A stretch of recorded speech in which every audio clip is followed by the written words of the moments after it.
റാഗിങ്ങിനെ തുടർന്ന് 15-കാരനായ മിഹിർ ജീവനൊടുക്കിയതിൽ കുടുംബത്തിന്റെ ആരോപണങ്ങളെല്ലാം തള്ളി സ്കൂൾ അധികൃതർ. ജനുവരി 14-ന് മിഹിർ ഉൾപ്പെടെയുള്ള സംഘം മറ്റൊരു കുട്ടിയെ മർദ്ദിച്ചുവെന്നും രക്ഷിതാക്കളെ വിളിപ്പിച്ചെന്നും താക്കീത് നൽകിയെന്നും സ്കൂൾ അധികൃതർ പറയുന്നു. അടുത്ത ദിവസമാണ് മിഹിർ ജീവനൊടുക്കിയത്. മിഹിറിന് സ്കൂളിൽ മറ്റ് പ്രശ്നങ്ങളുണ്ടായിരുന്നില്ല. മരണശേഷമാണ് സ്കൂളിലെ റാഗിങ്ങിനെ കുറിച്ച് പരാതി നൽകുന്നത്.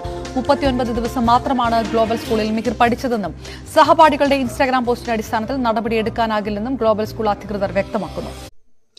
അറ്റ്ലീസ്റ്റ് തങ്ങളുടെ സ്കൂളിൽ 39 ദിവസമെങ്കിൽ 39 ദിവസം പഠിച്ചൊരു കുട്ടിയാണ് ഇത്തരത്തിൽ അതിക്രൂരമായിട്ട് ഈ പറയുന്ന പീഡനങ്ങൾക്ക് വിധേയമായി, മാനസികവും ശാരീരികവുമായ, വെർബലി ആവട്ടെ എത്തരത്തിലാവട്ടെ ബുള്ളിങ്ങിന് വിധേയമായി കൊണ്ട് ഒരു കുട്ടി ആത്മഹത്യ ചെയ്തു എന്നിരിക്കുന്ന സമയത്ത് അറ്റ്ലീസ്റ്റ് ഈ പറയുന്ന മാനുഷിക പരിഗണന, ഇതൊക്കെ നമ്മൾ പഠിക്കുന്നത്, നമ്മൾ പൃഥ്വിരാജ് ഉയർത്തിയ ഒരു ഇൻസ്റ്റാഗ്രാം പേജിലൂടെ ഉയർത്തിയൊരു സംഭവമുണ്ട്. അതായത് എമ്പതി എന്ന് പറയുന്ന കാര്യം കുട്ടികൾ പഠിക്കുന്നത് വീട്ടിൽ നിന്ന്, പേരൻസിൽ നിന്നും ഈ പറയുന്ന സ്കൂളിൽ നിന്നൊക്കെ പഠിപ്പിക്കേണ്ട വാല്യൂസ് അതാണെന്നുള്ള കാര്യം. അപ്പം ഇതൊക്കെ മാനുഷിക പരിഗണന, സഹാനുഭൂതി, ദയ, കരുണ, ഇങ്ങനെയുള്ള കാര്യങ്ങൾ നമ്മൾ സ്കൂളിൽ നിന്ന് അല്ലാതെ വെറുതെ മാർക്ക് മേടിച്ചു പോകുന്നതിന് വേണ്ടി മാത്രമല്ല, ഇതൊക്കെ ഇവിടെയൊക്കെ തന്നെയാണ് ഇത് പഠിക്കുന്നതെന്ന് പറയുന്നത്. അപ്പം അറ്റ്ലീസ്റ്റ് ആ ഒരു മാനുഷിക പരിഗണന എന്നൊരു സംഭവം പോലും കൊടുക്കാതെ ഇത്രയും കാലം പോട്ടെ, ഈ പറയുന്ന ഒരു കുട്ടി മരണപ്പെടുന്ന സമയത്ത് തങ്ങളുടെ സ്കൂളിൽ തെറ്റ് പറ്റിയിട്ടില്ല എന്നുണ്ടെങ്കിൽ, അത്രയും ഗുരുതരമായിട്ടൊരു വീഴ്ച ആരോപിക്കുന്ന സമയത്ത് അത് തെറ്റാണെങ്കിൽ സ്വാഭാവികമായിട്ടും ആ കുട്ടി നിരന്തരമായി പ്രശ്നക്കാരനാണെന്ന് ഇന്ന് വാദഗതി മുന്നോട്ട് വെക്കുന്ന സ്കൂൾ എന്തേ അന്നത്തെ ദിവസം തന്നെ ആ വാദഗതി മുന്നോട്ട് വയ്ക്കാതിരുന്നത്?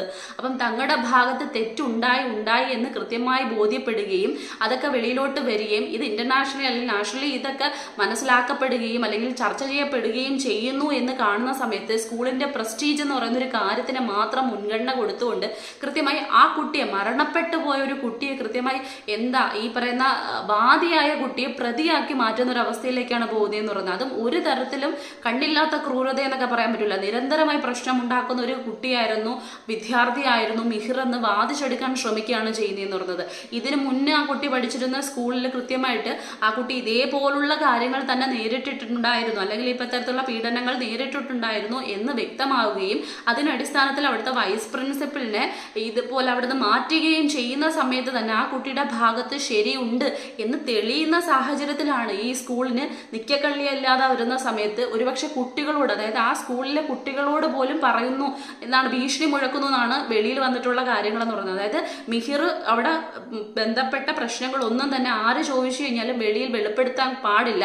അങ്ങനെ വെളിപ്പെടുത്തുന്നതായി കണ്ടു കഴിഞ്ഞാൽ ആ കുട്ടികളെ ഡീബാർ ചെയ്യപ്പെടും എന്നുള്ള കാര്യങ്ങളാണ് പുറത്തു വരുന്നത്. അപ്പം അത്രയും ഭീഷണിപ്പെടുത്തിക്കൊണ്ട് തങ്ങളുടെ അതിലപ്പുറത്തേക്ക് നോക്കിക്കഴിഞ്ഞു കഴിഞ്ഞാൽ കള്ളങ്ങൾ മാത്രം പറയുന്ന ഒരു സ്കൂളാണെന്ന് കൃത്യമായി മനസ്സിലാക്കാൻ പറ്റും. കാരണം NOCയുടെ കാര്യത്തിൽ ഇന്നലെ ഇറക്കിയ വാർത്താക്കുറിപ്പിൽ 2011 ഞങ്ങൾക്ക് ഗ്ലോബൽ പബ്ലിക് സ്കൂളിന് NOC കിട്ടിയിട്ടുണ്ട് എന്ന് വ്യക്തമാക്കുകയും ഇന്ന് നമ്മുടെ വിദ്യാഭ്യാസ മന്ത്രി മുന്നോട്ട് വന്ന് പറയുന്നു NOC ഇല്ലാത്ത സ്കൂൾ തന്നെയാണ് ഗ്ലോബൽ പബ്ലിക് സ്കൂൾ എന്ന്. അപ്പം ഇത്രയും വലിയൊരു കാര്യത്തിന് പോലും ഇത്രയും വാർത്താ പ്രാധാന്യം കിട്ടി ഇതൊക്കെ ചർച്ച ചെയ്യപ്പെടുന്ന സമയത്ത് പോലും NOCയുടെ കാര്യത്തിൽ പോലും ഇത്രയും കള്ളങ്ങൾ ഉരുണ്ട് കളിച്ച് പറയാനായിട്ട് ഒരു ലജ്ജയും നാണവും ഇല്ലാത്ത ഒരു സ്കൂളിന് എന്ത് തരത്തിലുള്ള കാര്യങ്ങളാണ് ഉണ്ടാക്കിയെടുക്കാനോ കെട്ടിച്ചമയ്ക്കാനോ കഴിയാതിരിക്കുന്നത്?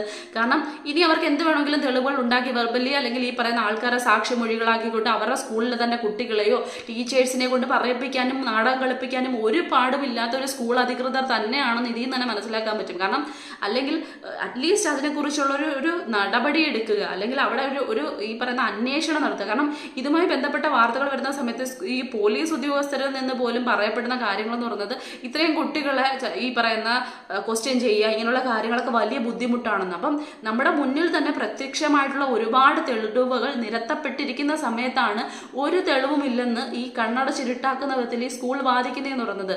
ജസ്റ്റിസ് ഫോർ മിഹിർ എന്ന് പറയുന്ന ഒരു ഇൻസ്റ്റാഗ്രാം പേജ് ആ കുട്ടികൾ തന്നെ പ്രസിദ്ധീകരിക്കുന്നു. അതിലേക്ക് തെളിവുകളടക്കം വീട്ടുകാരെ അറിയിക്കാനും മറ്റുള്ളവരെ അറിയിക്കാനും വേണ്ടി ഏതൊക്കെയോ കുട്ടികൾ ചേർന്ന് മുന്നോട്ട് വയ്ക്കുന്നു. അതിൽ ഒരുപാട് കുട്ടികളുടെ പേര് ഉന്നയിക്കപ്പെടുന്നു. അതിൽ ക്വസ്റ്റ്യൻ ഉണ്ടാവുന്ന സമയത്ത് നമ്മൾ വെളിയിൽ വന്ന റിപ്പോർട്ടാണ്. ആ കുട്ടിയെടുത്ത് നിരന്തരമായിട്ട് ചോദിക്കുന്ന സമയത്ത് ഞാനിതൊന്നും ഞാൻ ആ കുട്ടി ഒന്നും ചെയ്തിട്ടില്ല, പക്ഷെ ആ കുട്ടി ആരെങ്കിലും എന്തെങ്കിലും ചെയ്തു എന്ന് എനിക്ക് ഉറപ്പില്ലാത്ത കാര്യമാണെന്ന് ഇങ്ങനെ നിരന്തരമായി ക്വസ്റ്റ്യൻ ചോദിക്കുന്ന സമയത്ത് അത് മാറ്റിയും തിരിച്ചും പറയുന്ന ഒരു കുട്ടിയുടെ വാദഗതി മാത്രം മതി അവിടെ എന്തൊക്കെയോ ആ കുട്ടി. അതിനപ്പുറത്തേക്ക് ഒരു കുട്ടിയെ ടോയ്ലറ്റിൽ ഫ്ലഷ് ചെയ്യിപ്പിക്കുക, മുഖം വെച്ച് ഫ്ലഷ് ചെയ്യിപ്പിക്കുക, അത്രയും ക്രൂരമായിട്ടുള്ള, അത്രയും ചിന്താഗതിയുള്ള, അത്രയും വൃത്തികെട്ട ചിന്താഗതിയിലൂടെ ഒരു സഹാനുഭൂതിയോ കരുണയോ ഇല്ലാത്ത ഒരു കൂട്ടം വിദ്യാർത്ഥികൾ അത് ഇന്ന് നാടിന്റെ ശാപമായിക്കൊണ്ടിരിക്കുന്നതെന്ന് ഏത് ഒരാൾക്ക് മനസ്സിലാവുന്ന കാര്യമാണ്. അതിലപ്പുറത്തേക്ക് ടോയ്ലറ്റിൽ ഈ പറയുന്ന നമ്മൾ നാക്ക് കൊണ്ട് നമ്മൾ കാലാപാനി പോലുള്ള സിനിമകൾ എത്ര പേര് കണ്ടിട്ടുണ്ടെന്ന് അറിയത്തില്ല. അപ്പം ആ കണ്ടവർക്ക് കൃത്യമായിട്ട് ഇതിന്റെ മറ്റൊരു വേർഷൻ അവിടെ വരുന്നുണ്ട്. മോഹൻലാലിനെ കൊണ്ട് ഈ പറയുന്ന ബൂട്ട് നക്കിപ്പിക്കുന്ന ഒരു സീൻ വരുന്നുണ്ട്. ആ സീൻ വരുന്ന സമയത്ത് നമുക്കുണ്ടാവുന്ന ഒരു അമർഷമുണ്ട്. അത് എന്തിന്റെ പേരിൽ ഉണ്ടാവുന്നതായാലും നമുക്കറിയാലോ, ഈ പറയുന്ന അങ്ങനൊരു അത്രയും വൃത്തികേട് ചെയ്യിപ്പിക്കുന്ന, അല്ലെങ്കിൽ ആ ഒരു സംഭവം വരുന്ന സമയത്ത് ഇത്രയും നമുക്ക് അമർഷം ഉണ്ടാവുമെങ്കിൽ ടോയ്ലറ്റ് പോലൊരു ഭാഗത്തിന് എന്തിന്റെ പേരിലായാലും ഒരു കുട്ടിയെ നാവ് കൊണ്ടൊക്കെ നക്കിപ്പിച്ചെടുക്കുക എന്നൊക്കെ പറയുന്ന സമയത്ത് ആ കുട്ടി അനുഭവിക്കുന്ന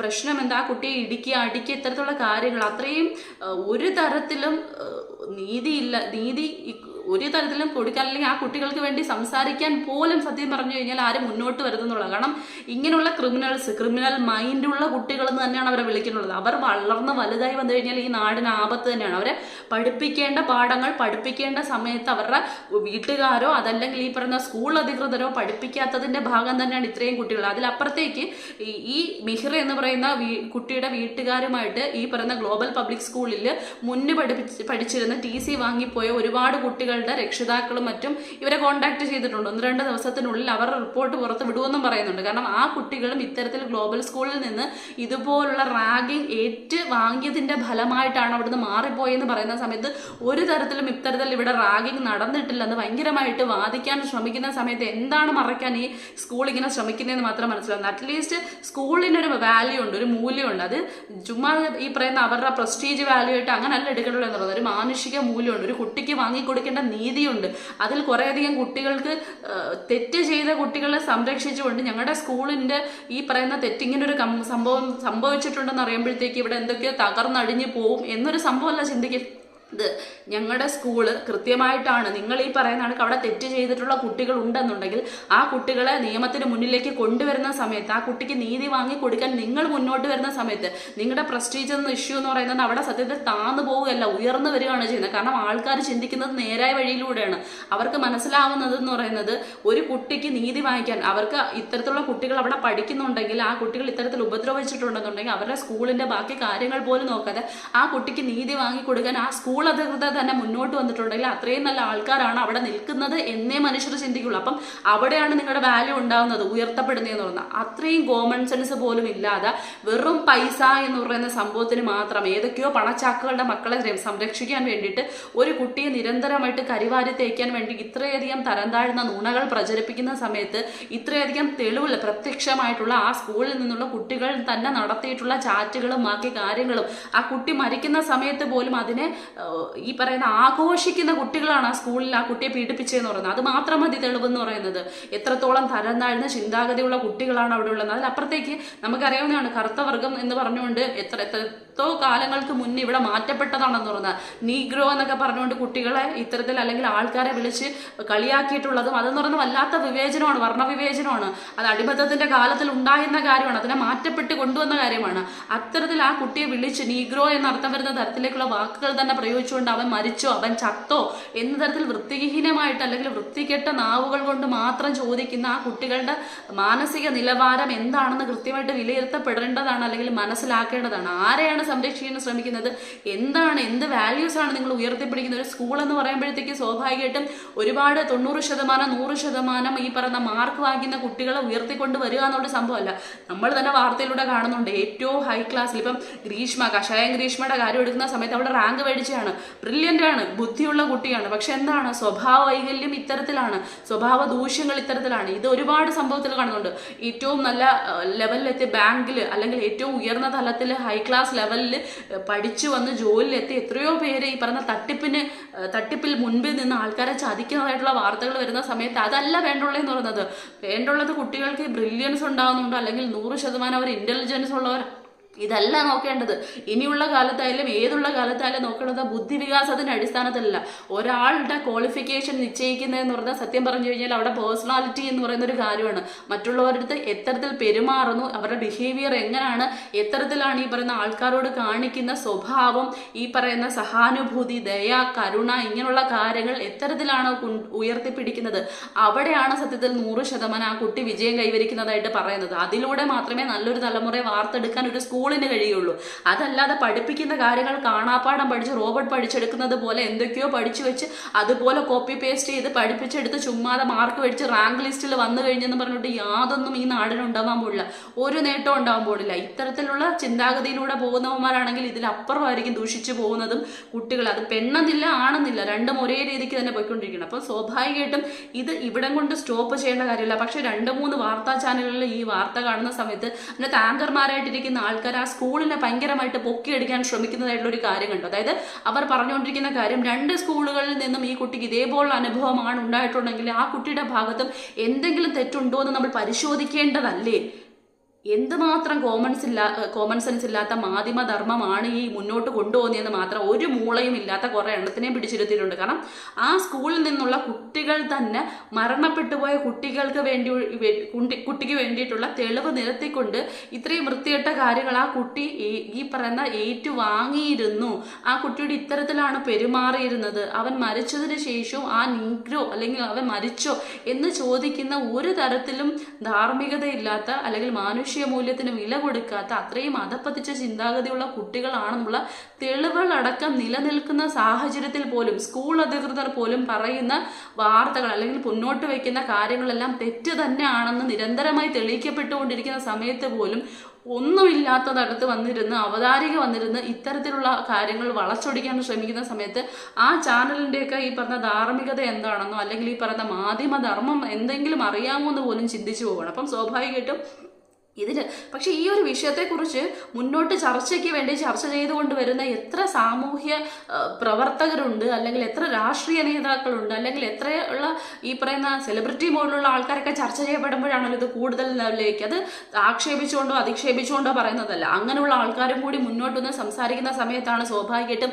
ഇത് വലിയൊരു ചർച്ചാ വിഷയമായിട്ട് മാറുന്നതും പണം കൊണ്ട് കെട്ടിപ്പിടിക്കാൻ പറ്റുന്നതല്ല നീതി എന്ന് മനസ്സിലാക്കിപ്പിക്കാൻ പറ്റുന്നത്. അപ്പം സ്വാഭാവികമായിട്ടും ഈ ചർച്ച ഇവിടെ കൊണ്ട് അവസാനിപ്പിക്കേണ്ടതല്ല. കാരണം ഈ റാഗിങ് അല്ലെങ്കിൽ ഈ പറയുന്ന കണക്ക് ബുള്ളിങ് എന്ന് പറയുന്ന ഒരു കാര്യം അത് നമുക്കറിയാവുന്ന കാര്യമാണ്. അത് വെർബലി ആവാം അല്ലെങ്കിൽ അല്ലാത്ത പലതരത്തിലാവാം. അത് സഹിക്കാൻ ഇത്രയും കുഞ്ഞു പ്രായത്തിലുള്ള കുട്ടികൾക്ക്, ഈ 9ാം ക്ലാസ്സിൽ പഠിക്കുന്ന കുട്ടികൾ മാത്രമല്ല കുഞ്ഞു കുട്ടികൾക്ക് വരെ ഇത്തരത്തിലുള്ള വർണ്ണവിവേചനം മീൻസ് കറുപ്പ്, വെളുപ്പ്, നീഗ്രോ, അത് ഇത് അല്ലെങ്കിൽ ഇത്തരത്തിലുള്ള വേർതിരിവ് പറഞ്ഞ് അതൊരു തമാശ മോഡിലേക്ക് കൊണ്ടുപോയി കുട്ടികളെ അല്ലാത്ത മാനസിക സംഘർഷങ്ങളിലേക്ക് എത്തിക്കുന്ന കൊച്ചു കുട്ടികൾ വരെ ഉണ്ട്. കാരണം കുട്ടികളുടെ മനസ്സിൽ ഇത്തരത്തിലുള്ള ചിന്താഗതി നിറയ്ക്കുന്നതിൽ ഏറ്റവും വലിയ പങ്ക് വഹിച്ചുകൊണ്ടിരിക്കുന്ന അവരുടെ പേരൻസ് തന്നെയാണ് സത്യം പറഞ്ഞു കഴിഞ്ഞാൽ. കാരണം ഇതാണ് നിറം, ഈ വെള്ളപ്പാണ്ട് അല്ലെങ്കിൽ പൗഡറിന്റെ നിറത്തിലുള്ള ഈ നിറമാണ് ഏറ്റവും ഉയർന്ന നിറം. ഇതിലപ്പുറത്തേക്ക് പോയി കഴിഞ്ഞാൽ എന്തൊക്കെയാണ്? കാക്കയുടെ നിറം കറുപ്പ്, ആ നിറമാണ് അവന്റെ നിറം, അത് ഭയങ്കരമായിട്ട് താഴ്ന്ന നിറമാണ്, അത് കൊള്ളില്ല, അത് അവന് ഭംഗിയില്ല, അവൾക്ക് ഭംഗിയില്ല,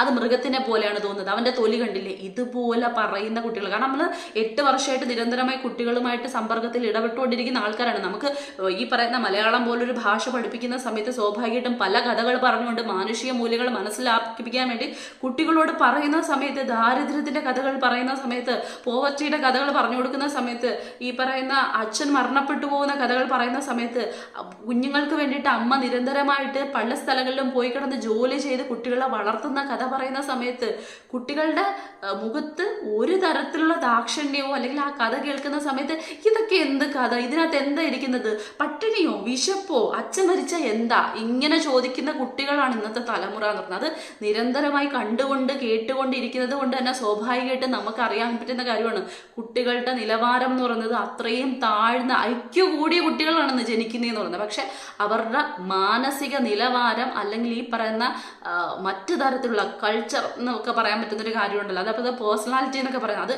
ഏറ്റവും ഇടിഞ്ഞു പോകുന്ന അവസ്ഥയിലേക്കാണ് ഇന്ന് കൊണ്ടെത്തിക്കുന്നത്. അതിന് ഏറ്റവും വലിയ തെളിവാണ് ആ സ്കൂളിലെ ആ കുട്ടികളും അതിലപ്പുറത്തേക്ക് അതിനെ ന്യായീകരിച്ച് വളച്ചൊടിച്ച് കൊണ്ടുവരാൻ ശ്രമിക്കുന്ന ആ അധികൃതരും.